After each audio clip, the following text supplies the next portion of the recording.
Hey guys, welcome to the Frank Driscoll Show. I am super excited to have Amber on. She came from the Olive Garden, part-time in real estate to a $67 million listing, guys. This is an amazing entrepreneur. I have been talking and so excited to get her on the show. Literally for the last month, we've been pretty much kind of texting and messaging back every day, watching her success and her momentum build. So without further ado, please welcome Amber to our show. Hey. All right. Okay, so let's just kind of go right into it, right? What led you into real estate in the first place, Amber? Well, I was working at Olive Garden at a young age, at about 18, and I was serving this couple that, well, I thought they were a couple. It was just, pretty much two coworkers, and he wanted strawberry lemonade. And at the time, this was in 2008, we used to sell strawberry lemonade, but we didn't continue it anymore. So what I did was I went to the bar, grabbed lemonade, put grenadine in it, shook it up, and gave it to him. And he just heard another server tell their guest, "We don't serve that anymore," and wouldn't do it. He was like, "You know what? I like your work ethic. I think you would be a great realtor. I'm a broker. I have my own firm. I would like to show you around." So he gave me his phone number, and after I got off work that day, I called him, and pretty much we set up schedules. He showed me open houses. He showed me everything about the real estate world. And being 18 years old, just graduated when I was 17, I still wasn't sure what I wanted to do. Sure. I just knew business. So this inspired me to be a realtor, and I was stuck on that ever since. That's awesome. What were some of the things along the journey that really helped you out today that you kind of picked up and learned?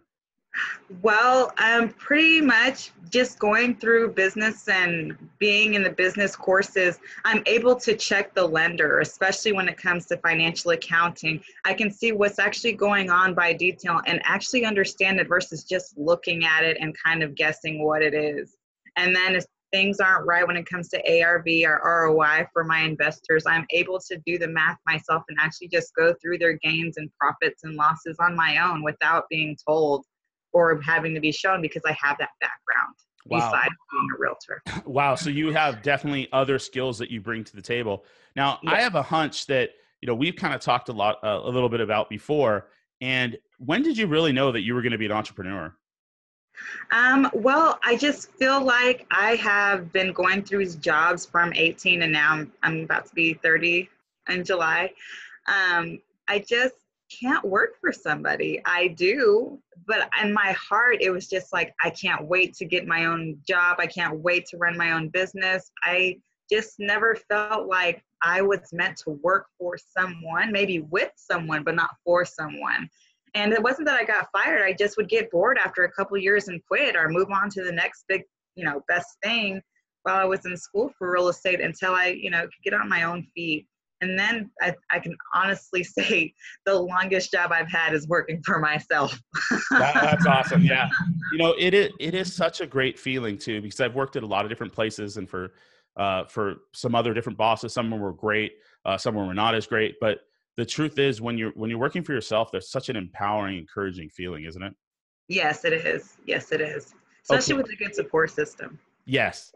Okay, Amber Mezzacappa, it's time to tell me and the audience listening, because I know they're clicking. I know they want to hear about the story. So tell them about the Olive Garden story that you told me that was absolutely amazing, that really led to all of your massive success in real estate.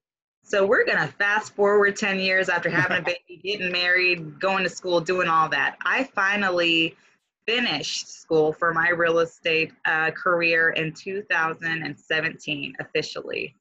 And that was a feat in itself, because as I was going to school, I know you guys heard me say at 18, well, you think, oh, you went to Olive Garden for 10 years? No, I left and got married and did the whole vanilla life.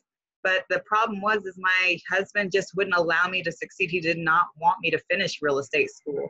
So I literally had to separate from him at 24 and raise my son and just go to school and finish myself and show myself that I can do it. He had told me I would be nothing without him and I wasn't going to get anywhere in life. But look, this is mainly why I do this for my son, but to show him like I am somebody, I am worth it, I am enough. But, being in an abusive relationship, some people can relate, but when you're in love, you're in love. You don't really see, all of that. So when I left, I finally exploded and started doing everything I wanted to do. No one could stop me, and I still won't let anyone stop me now. And that's why it's so important for me to, you know, succeed and to be where I am, because of the fact that I worked so hard to get here. It was not something that was given to me. I wasn't spoon-fed. I had to work for it, whether it was paying out of pocket, not a scholarship, not anything, to just get, while I'm taking care of my son and bills, to getting where I need to be today.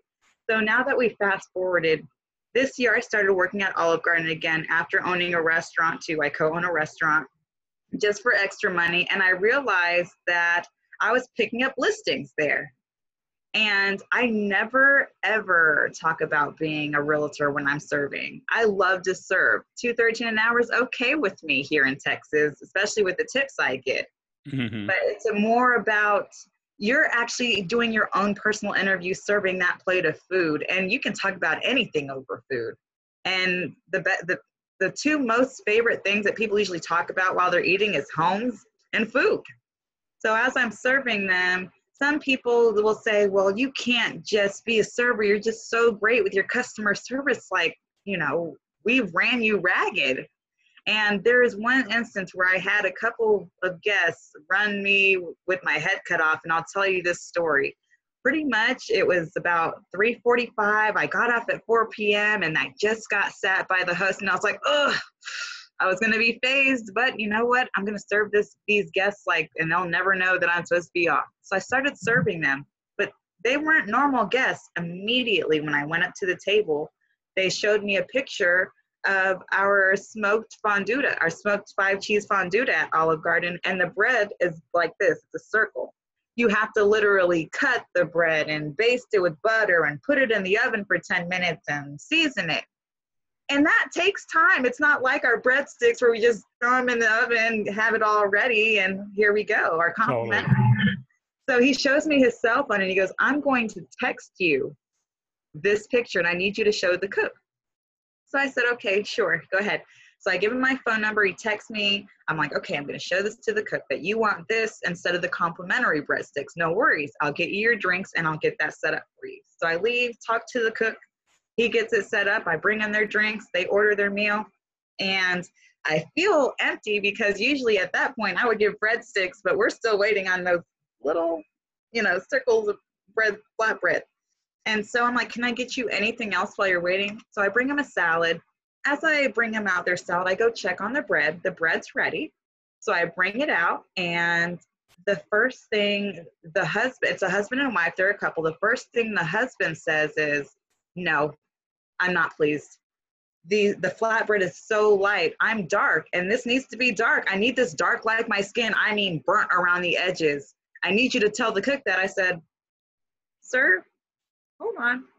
So it's not dark enough. It wasn't cooked enough to your liking. So do you want me to just go ahead and tell him? He said, no, you should know more than anybody else. I want it dark like my skin. I'm Mexican. I know. I said, oh, okay, well, I'll just tell the cook that he needs to keep it in a little longer.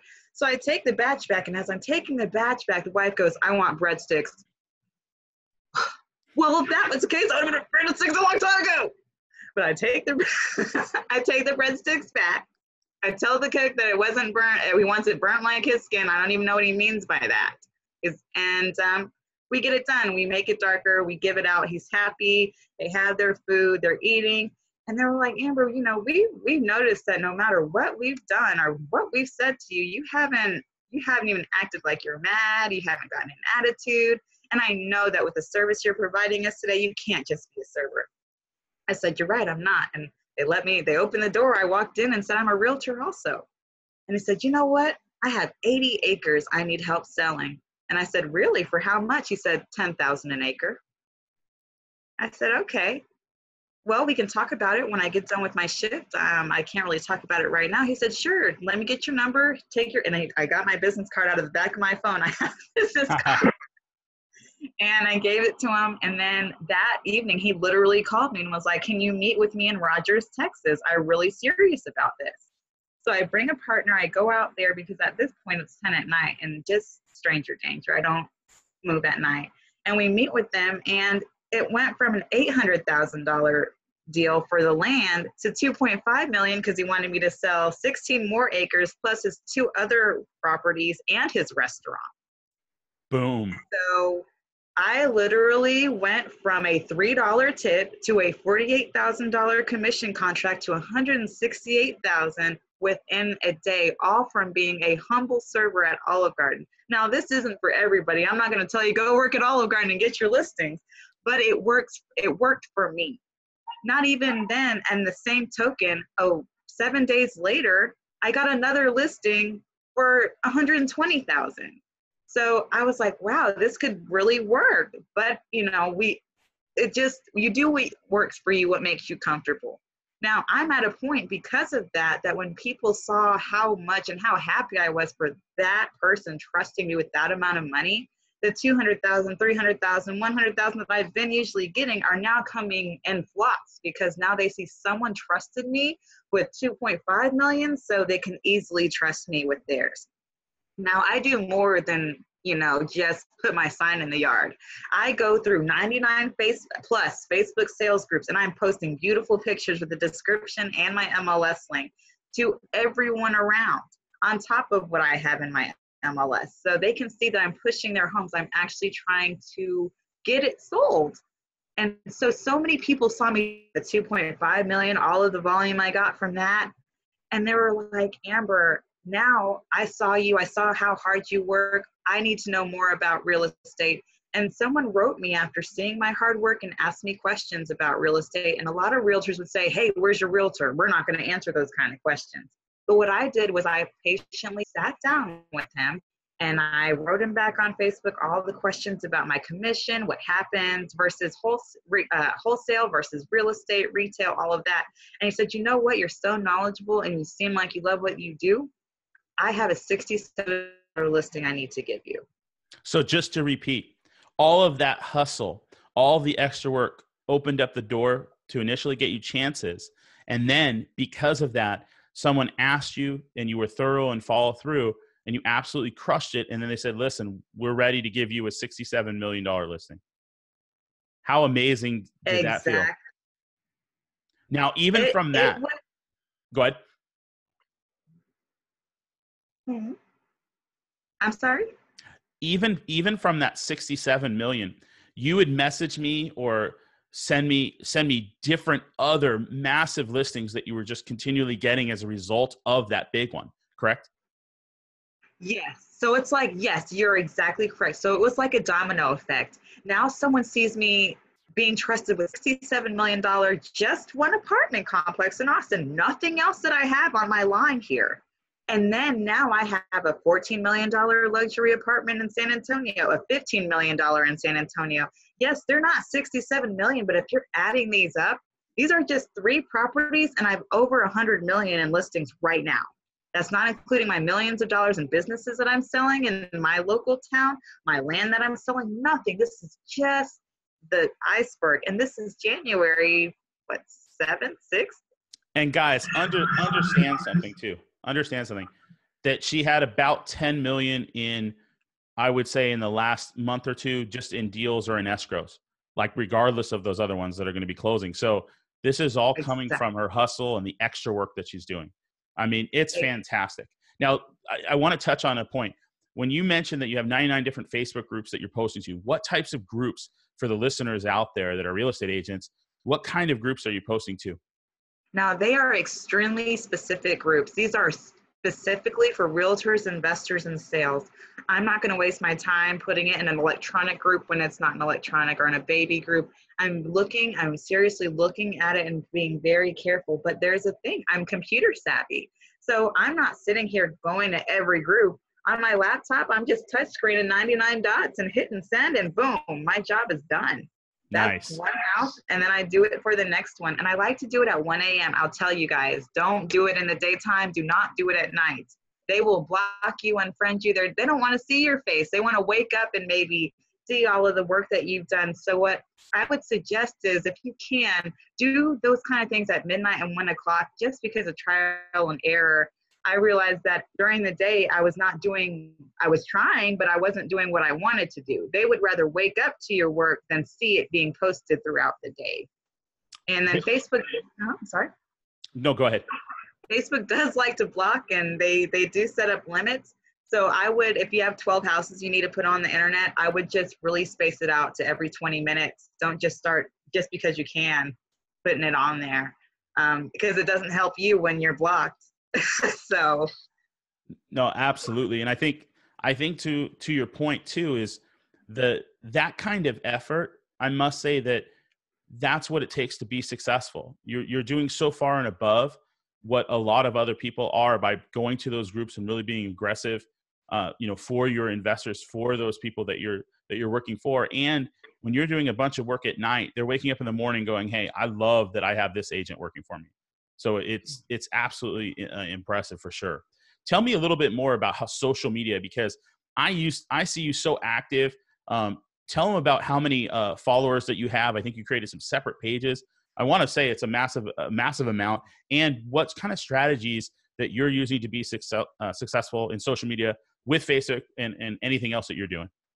Well, I love property tours, whether it's my listing or not. I love to attract buyers. When my buyers come around, every time we're looking at houses, I'm on Snapchat, which then I take that post and put it on Instagram, and then I share it to my Facebook. Now with my Facebook, I started doing community events before I was a realtor. An event that's very dear to my heart is End the Hate, Make Clean Great. It's where we stop senseless violence in the community, and we create awareness to bring a sense of safety. Now, we created history in July of 2016 for that event, and on July 30th, for the city of Killeen, Texas, it's End the Hate, Make Killeen Great Day. Now, it went statewide, and then it went viral. So there's End the Hate, Make Amarillo Great. There's End the Hate, Make Phoenix City Great. And pretty much insert community here, great. Before Trump was even, in office, we wanted to create a sense of awareness because no one ever stood up for the city. Killeen being a small military-based town, Fort Hood's the biggest military installation we have in the world. So all the soldiers come here and they bring their, walks of life, and then the locals are like, "What do we do?" So that's where they're bringing their culture here and we can't accept it, we stand up for it. Like, we're not going to stand. You can fly here, you can be here, that's wonderful. But as we're fighting for our country, you're not going to fight us here. You're not. And we made sure that we bring awareness to bullying with children, and we made sure that was a big community event. I spent most of my college money setting up the venue, paying for the hot dogs. I did get support from the whole community. I mean, they came out with their barbecue set. The vendors came out. They had toys for the kids. I mean, it was an amazing event, and it was so peaceful. And that event happened after 10 shootings in the past 6 months that year. After that, 3 years after this event happened, mind you, we did food drives for it. We kept it up. The crime rate went down 65% in 3 years. So just one small step. I don't complain, I do it. So if I feel like there's a problem, I create a solution. And I wasn't a realtor yet. So when I became a realtor, my following was already at 5,000 at the max limit. The other 5,000 I have on my pages because they can't be my friend. Those are separate followers. Then I had to create another page that hit 5,000. Then those were followers. And I was like, oh my goodness, now I'm a realtor. I need like a page where I can add my clients, and add even more. So now I have a third page, and I know it looks crazy, but with that limit, I'm not going to go through 5,000 people, delete somebody, and then you might have a chance to add me or not if you don't add me on time. And I'm not trying to be like that, but that's the rules of Facebook. And so when people see that, then they're like, oh my gosh, what is she doing? I'm just doing food drives. I help families in crisis. We do blankets and coat drives for the kids. And families in crisis is another spiel that's very, very close to my heart, because families in crisis helped me 7 years ago. And pretty much I was trying to leave my husband, one of the first attempts I've tried with my 7-month-old son. I stayed in there for 30 days. And I know people don't consider that homeless, but I do. Why? Just because I'm not under a bridge doesn't mean that's my home. So the program was for 30 days, you had to save $1,500, and then you got to move out, and they would match you, and you would get your own place. Well, I worked 2 jobs, and I made sure that I got $1,500 on day 26 of 30. And I said, you know what? Thank you guys for allowing me to have a roof over me and my son's head, but I've got my place set up. I've got the money. I don't need the money that you're going to give me. And they were like, no, we insist. You did everything you needed to do. We're going to give you the money. So since they insisted, I took it. As soon as I walked out and had all my stuff in my car, my transmission broke. So I said, you know what? I'm glad I took that money. And so I took it and I moved in, and that's where I got to flourish and really finish everything I needed to finish. My husband was in prison. I stood up for myself, so I didn't have to worry about him. He was out of the picture. And when I became a realtor, I said, I'm never going to be homeless again. And when I do become a realtor, I'm going to look back and always help them, because I wouldn't be where I am today without their help.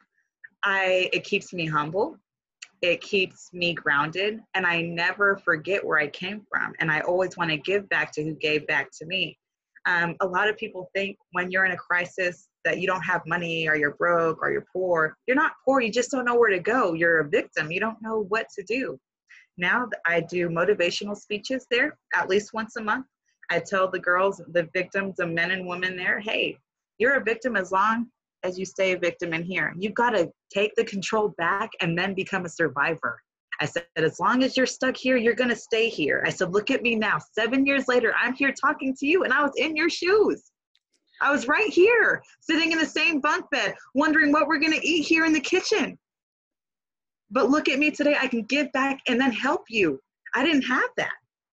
And it just makes me feel so much better to help someone that's more in need than even my own client, because they actually need me. They need me.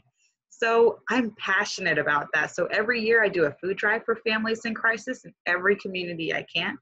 And even with the small items that I have for my clients as they're moving, I will take it, pack my truck, and go to families in crisis with it. I don't say anything about it. Those parts I don't really brag about, but it helps me and it keeps me where I need to be, because I don't want to ever lose myself in this business where I think, I'm better than someone, or I forget how I got here.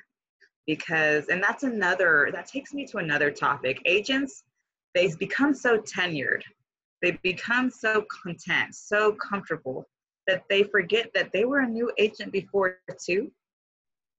And we're no different. We're still an agent. We still know the same things. So just because you might have been in the game 20 years and I'm looking at 2 next month, it doesn't mean that my experience is any less valuable than yours, because I could create the same experience that it took you 20 years and me 2 months. So I don't want to do that, but also at the same token, it's about helping people. Who cares about the stats? Really, the stats are great, but did you really meet the goal? Will they use you again? Because at the end of the day, it's not what you did or how long you stayed up. To me, it's how you made them feel during the transaction. That's what they're going to remember.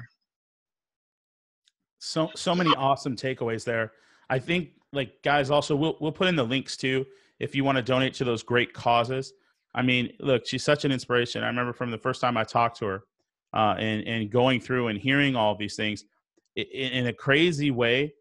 The big listing became so secondary to what all the different things that you're doing and that you really care. Another thing that really noted out to me that I was kind of surprised when you mentioned this is that a lot of people see your success and they want to come learn from you or work with you. Why don't you tell about that experience? Because it's very different from most other agents that I've ever seen. Okay, so let me tell you. So let me go back to the $2.5 million listing at Olive Garden. I told you I brought a friend with me. I didn't go into detail there. The friend I brought had nothing to do with my brokerage. He was not a realtor with my firm. He was just a realtor, a competitive realtor, just like me.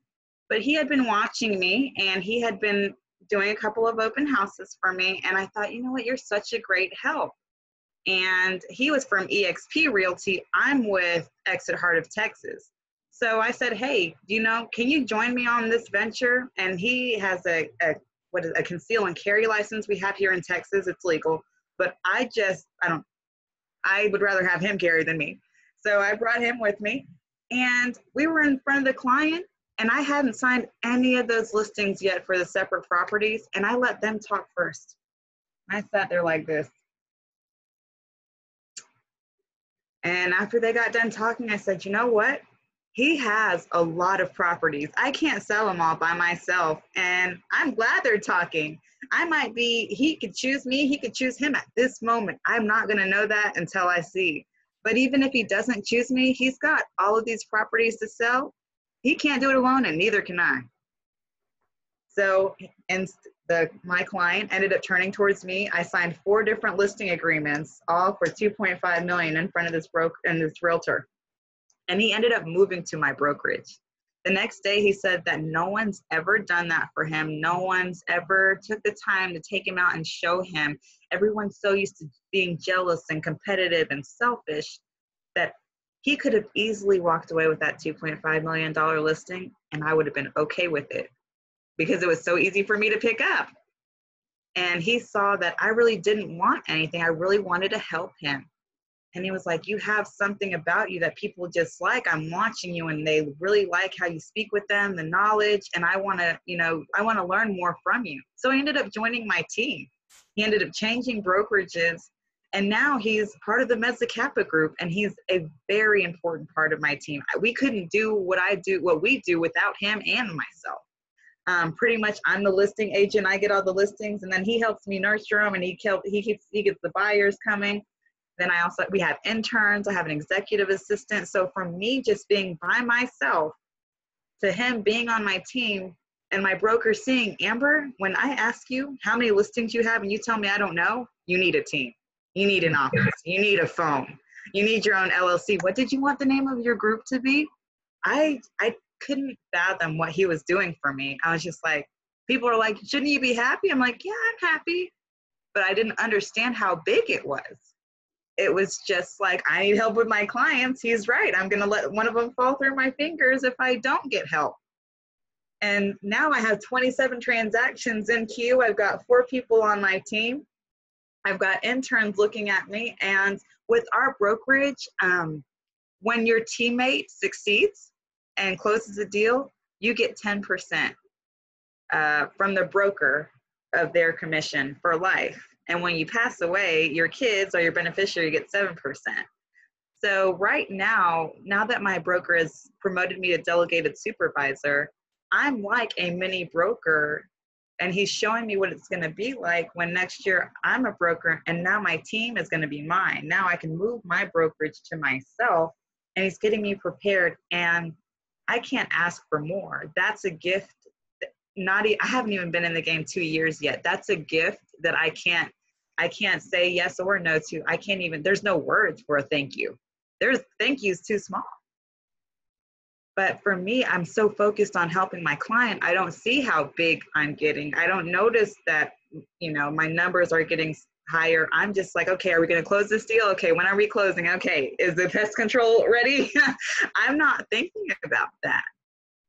So now I'm like, okay, next month, February 28th, 2019 will be my 2-year mark of being a realtor. And I plan on being a broker my 3rd year, because you could be a broker when you're in year 3 in Texas. I don't know about anywhere else. And that's what I want to do. I want to be a broker, and this is all I want to do. I don't want to do anything else. Okay, first of all, that is just absolutely amazing. Okay, so the whole story, and I love that it comes from a space of you just really wanting to help someone, whether they take your listings or not. We talked about this before. You didn't care. You had so many. You just wanted to truly help. And this isn't the only person. There's a lot of other agents that reach out to you to try to learn and figure out what you're doing. But the part that they're missing, and I think this kind of goes out to everyone that's watching, is she's genuine. She actually truly wants to help. So anyone in this area, I would strongly reach out, if you're even remotely close to her, to reach out to her. I would get on that team, and I'm going to tell you something. You're going to learn an awful lot about what it really takes to be successful in this business just by being around her. I mean, it's an incredible story. And as soon as I heard it, I knew I had to have her on the program and to be the first guest. It wasn't even a hesitation. And I am talking to a few of the people on $1 Million Listing and stuff like that back and forth. So understand that even with all of those, you were absolutely the number one person as soon as I talked to you. I'm so thankful that honestly you came on to be able to share this with everyone else. Okay. The other thing that I wanted to get into as well is, well, I know, because I see the pictures, I know you have family, I know you have a son. How do you balance or attempt to balance all of this with all of these deals, these 27 transactions that you're doing? My family support. I have a very supportive family from my soon-to-be ex-husband. They love me and my son like nothing. They make sure that no matter what, like I can't be successful. I can't even say I did it without them. They were there at 8 o'clock when I ran to a house, when I bent over backwards at 10 to sign a listing agreement. Sometimes he would go with me. I don't know if you caught it earlier, but when I went like this, he was trying to come in the room, and I was like, so it is definitely, but he's just so cute. He's like my little Mr. Realtor when he's not in school. I'll do a showing with him, and he'll tell the family, this house is empty. And I'm like, yep, it's empty. And they know, they're like, okay, he's 7. We're going to let it go. But he wants to be a biochemist, actually. So I'm thinking I'm going to, have the Mezzacappa group. I'm going to make him see that his name is important and he's important, and we worked hard for this. He doesn't want what I have. He wants to be a biochemist. So, and he wants a brother or sister. So I'm like, well, hey, I'm going to give this empire to somebody. But yes, he, with real estate, he's flexible. He can come with me. I can just buckle him up. We can get something on the road. He's old enough to where I don't have to, worry about diapers or anything like that. And if it happens to be a long trip, because I travel, like you saw, I have San Antonio, Dallas, Houston, Austin. I'm not stuck in a box. I travel because I can, and I will. I don't let subject matter expert keep me here, because it's who you know, not what you know. We already know what we know being in real estate. It's not changing, just who we need. So my grandparents will watch him. His great-grandparents will watch him. I don't have to worry about, okay, who's going to watch him? Can I go to this listing? And if they don't watch him, I'll take him. I'll tell the client, hey, I have my son coming with me. Is that okay? Sure. And they usually have a dog, or they have him set up. I mean, I'm very blessed at this point to where I haven't been in any dangerous situations to have to worry about not bringing him or bringing him. And then with the knowledge I have, I know what I'm walking into. So it's not like I'm blind. I'm not going to go to, 38th Street, which is a bad neighborhood, at 10 o'clock at night. I'm going to schedule wisely.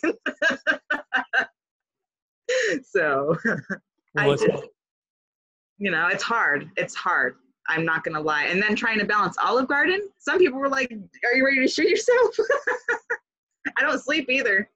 I would go to Olive Garden, finish my 4-hour shift, handle my business with real estate, whatever I miss, whatever phone calls I miss. I'll stay up till 2 a.m. writing a contract, writing an offer.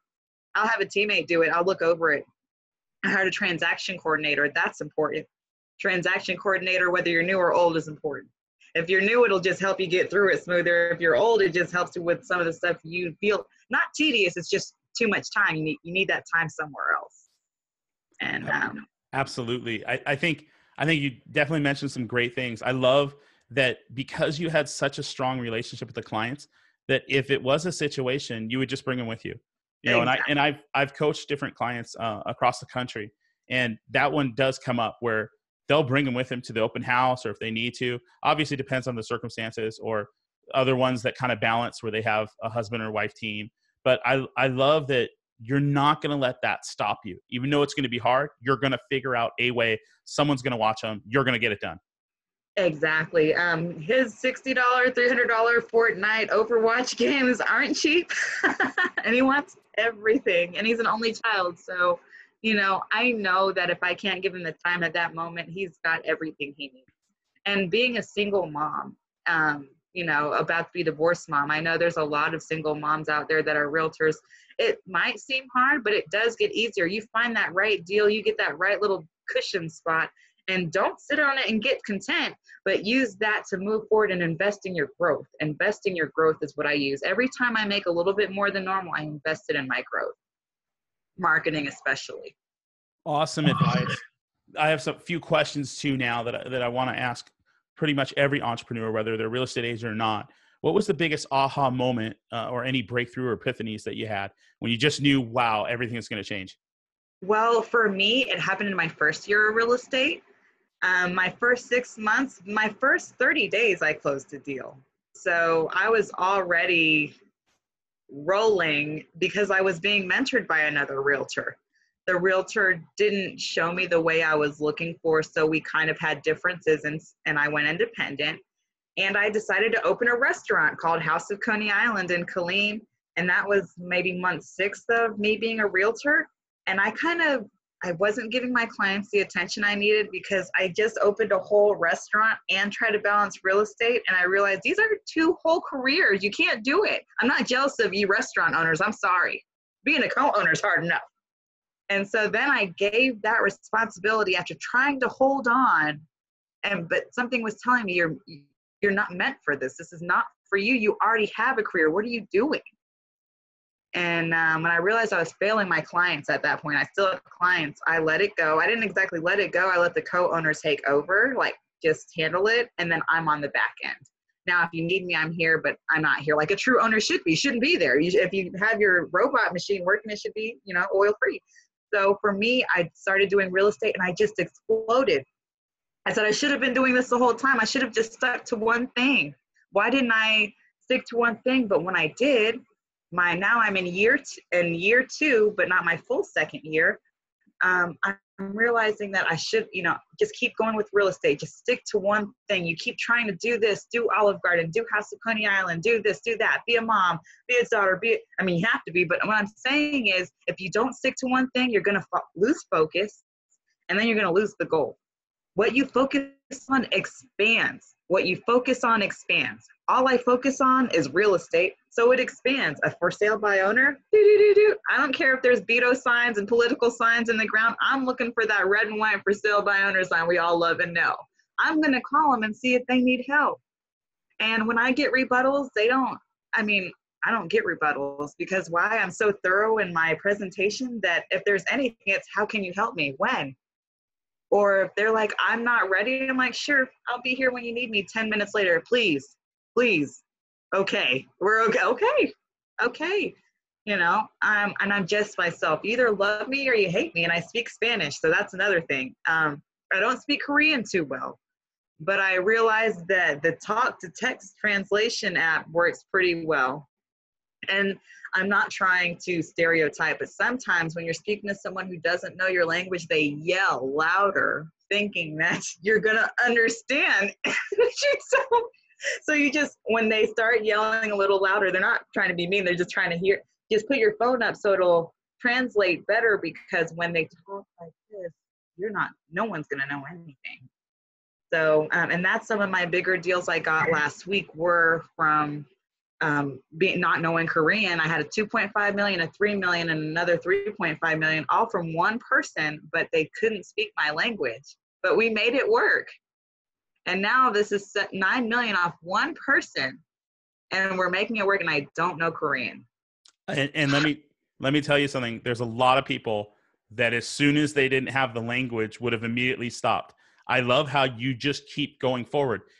No matter what, you've got your task, you've got your target, it's real estate, and whether they speak your language or not, you immediately use technology to bridge that gap.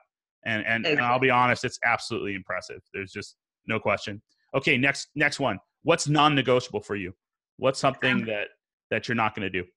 So non-negotiable, I use to run over backwards. If it was midnight and you wanted me to make sure that the house was clean after the maid before closing, and you want me to just get up and stop what I'm doing with my family, I would do that.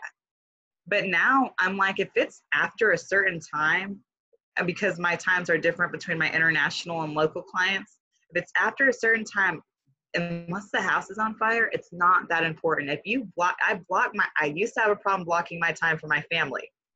I just worked too much. But I started blocking time for my family because they're important too. They're trying to support you, but they're waiting on their time too. So I had to find a balance between my clients, which are just as dear to me, but my family, which is dearer to me, and say, okay, client, after this time, I'm not answering the phone unless the house is on fire. Whatever you need can wait until the morning. It can. It's not going to change closing. The title company's not going to open any later or earlier. You can wait.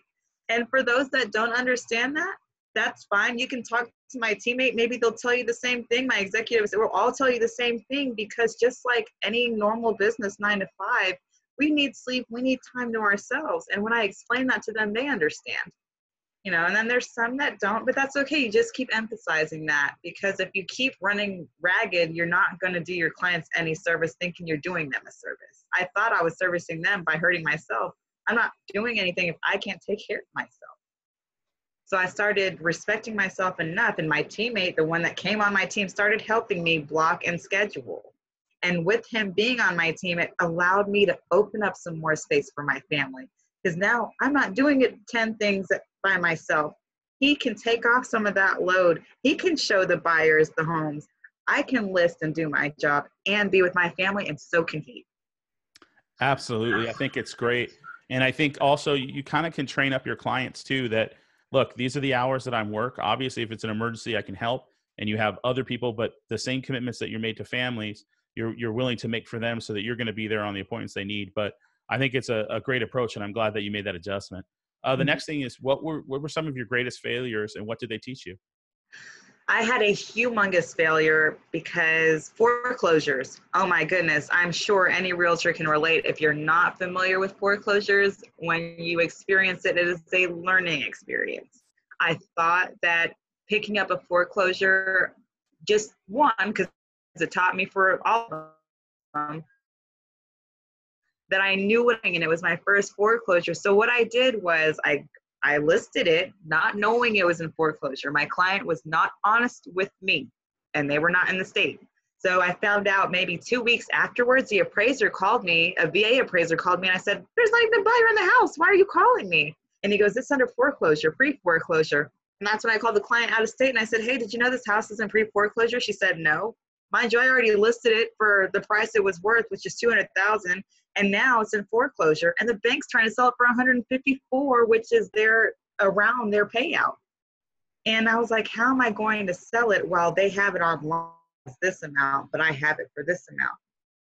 Well, the first representative told me if I found a deal for 170,000, they would approve the short sale. So I got a deal for 170,000. They didn't take it. They said it wasn't big enough. Then they said, bring that client to give up 10,000 more, then we'll approve it. The client went up 10,000 more to 180,000, the buyers at this point. I went ragged to try to convince them to go up 10. We found numbers. Me and the other realtor worked together to make them pull that cash.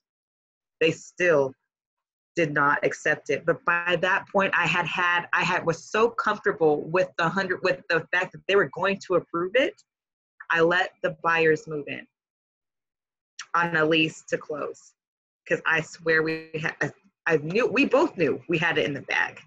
We did not. The buyer stayed there for 4 months, not knowing whether they were going to be kicked out or not kicked out. I made the mistake of not applying rent, because at that point, literally, we were closing in 2 weeks, so I didn't see a reason to give them rent or a deposit, and everything just went out of control. The bank didn't approve anything. I had to write the president. I mean, it was horrible. And then it ended up in foreclosure anyway, after the whole point was to stop the foreclosure so they can move on and the buyers can be happy.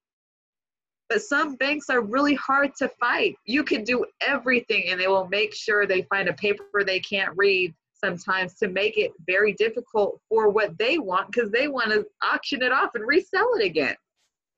They don't want me in the mix.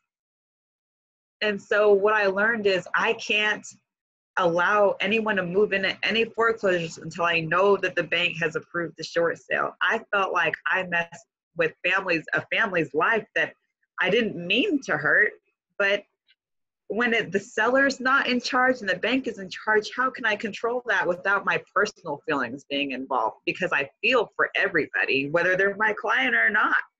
Yes, I'm a listing agent, but I don't want you as a buyer to look at me any type of way, because all I did was try to help you. I thought I was doing good things. And being my first year and not my first foreclosure, that was a hard lesson to learn, because these are investments, these are lives involved. And to know that they saved up all this money to buy a house that they can't buy, and now it's December and they're moved out and they got to start all over again. And I fought so hard. If they knew how hard I fought for 6 months, like, I don't know, sometimes you just can't win them all, but I didn't take that as a failure. It was just another opportunity to succeed. So now I know to add rent and deposit. Now I know what to do. Now I know that I will not move them in until it is a full approval. I will not get cocky and confident, and I will make sure next time that we do this the right way and we make sure there's recourse involved. So that hurt. That was one of the deals that hurt me worse. Well, it sounds like a great learning experience. Obviously, I can feel the pain from, where you're so caught up in it and you wanted so much to succeed. What drives you to keep going when it gets really tough?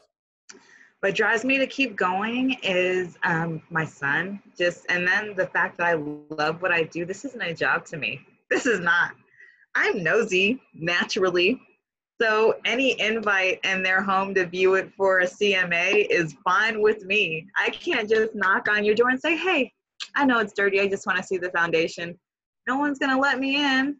Hello.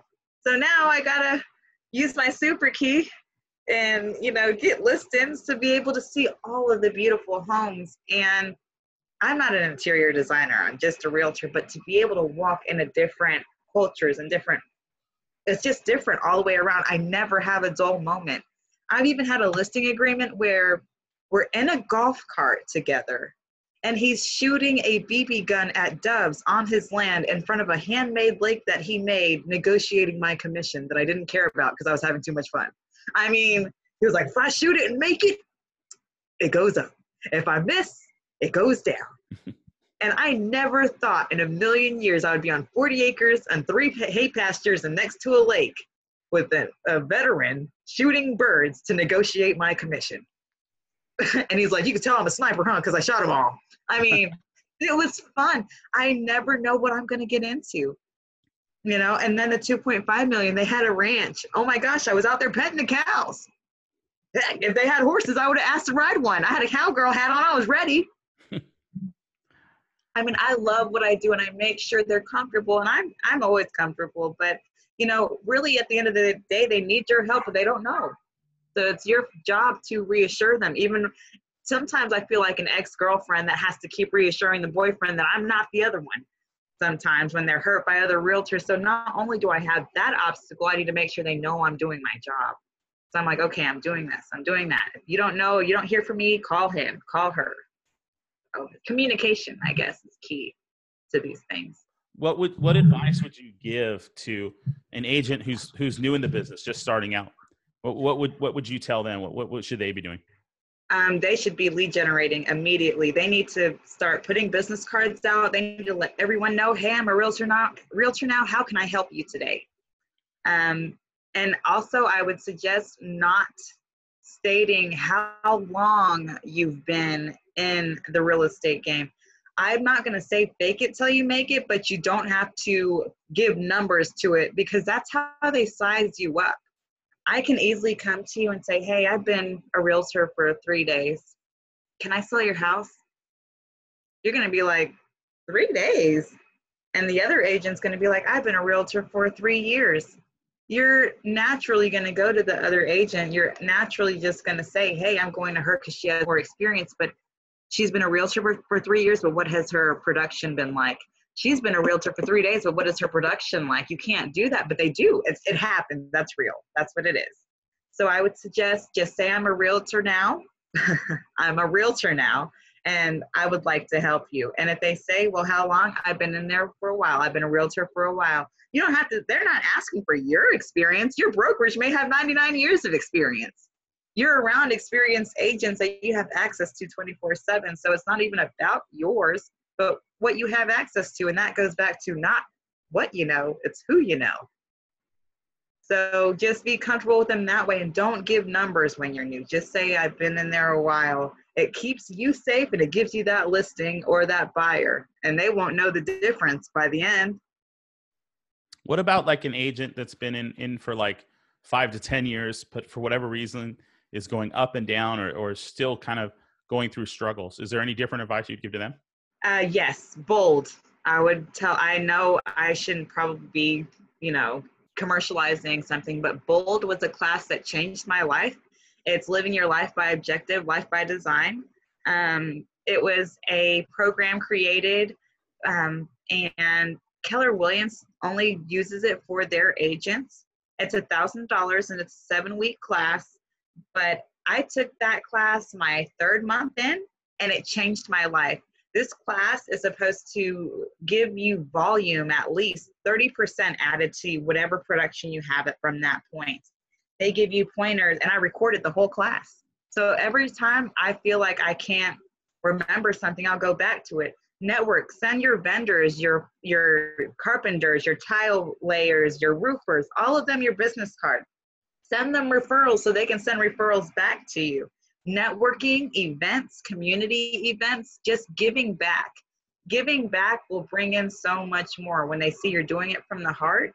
A lot of times businesses will give out, little gift bags, goodie bags at events, but when you're actually doing real events like food drives, like going out there and getting your hands dirty, going out and saving people out of that flood. I'm not saying you have to be Superman, but just a small piece of just a human gesture means more than a little gift bag that you're passing out with your business card at your school's lunch table, So for me, it's just giving back, doing something to bring you attention. Community brings you attention so fast.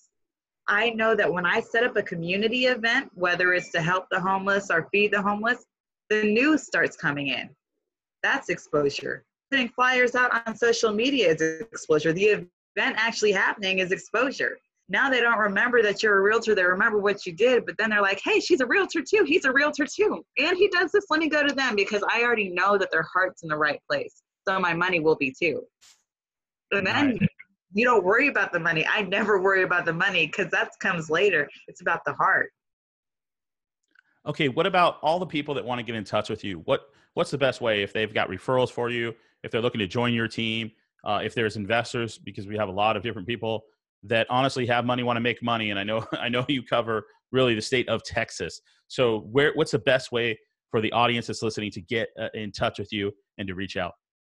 Well, my main email it's easy to remember. It's TexasRealestatelady@gmail.com. But my last name is Mezzacappa. I know you're probably going to see it in the sidebar. TheMezzacappagroup @gmail.com is where my investors should email. That's where I can send you all of the private and public listings that I have on the market. And there's definitely something that you would want from that email considering my normal one, because that's now if you're looking to join my team, please email me at TexasRealestatelady@gmail.com or TheMezzacappagroup@gmail.com. And no matter where you go to, I will check it and we will review it. 100% of the time, if you're interested in joining my team, you're on it. The only prerequisites I have is that you're in school. You show me the receipts so I can show my CPA so I can budget the money and get it ready for when you take the test, because I pay for your test, your state and national exam, and then I sponsor you when you get done. And so you're an intern, you get valuable experience with me while you're in school. Then once you're done with school, I mentor you for a year to make sure you're successful, and you don't have to stay on my team. You take these benefits and you roll and you fly. And that's all I want, is to see others fly. There's too many of us. There's too many houses. There's too much business to not share. Wow, definitely coming from abundance. Absolute pleasure. If you've got one last piece of advice to give out to all the different entrepreneurs out there watching this, whether real estate or in any business for that matter, is there any last thing that you want to share that you think might be helpful for the audience that's listening? Yes, stay humble and stay focused. Stay focused and stay humble. Do not lose yourself. Money doesn't change you. It doesn't. It shouldn't, because money is still going to be the same whether you have it or you don't. And so that's where you stay humble and you stay focused. And as long as you're focused, you're going to hit the goal. And don't give up. Failure is just another opportunity to succeed. I promise. You might fail a couple of times, but once you do, you'll learn that lesson. You'll move forward. You don't dwell on it. You let it go and you move forward. Every day is a new day for something new. And with statistics, don't use the and predict your future, because you don't know in real estate or whatever you're doing what happens tomorrow. You might be like me at Olive Garden thinking I'm just serving a plate of pasta, and here I am with a $168,000 contract. So please just believe in yourself, stay focused, and stay humble. Thank you so much for your time, Amber. It's been an absolute pleasure. I was super excited. You know that we've been kind of back and forth for almost a month building it up. Yes. Thank you guys so much for tuning into the Frank Driscoll Show. We've got outstanding guests that are going to be coming on. These are high-level entrepreneurs that are making it happen, that we can have actual takeaways, that we can apply so many things to our lives and get better, and to honestly start living the life we want. All right, guys, we'll let you go. Have a great time. Thank you so much for tuning in. Please like, subscribe, and share. And we will keep this thing going, and we'll get some amazing guests. Okay, take care. Thanks again, Amber. Yes. Bye-bye. Bye-bye.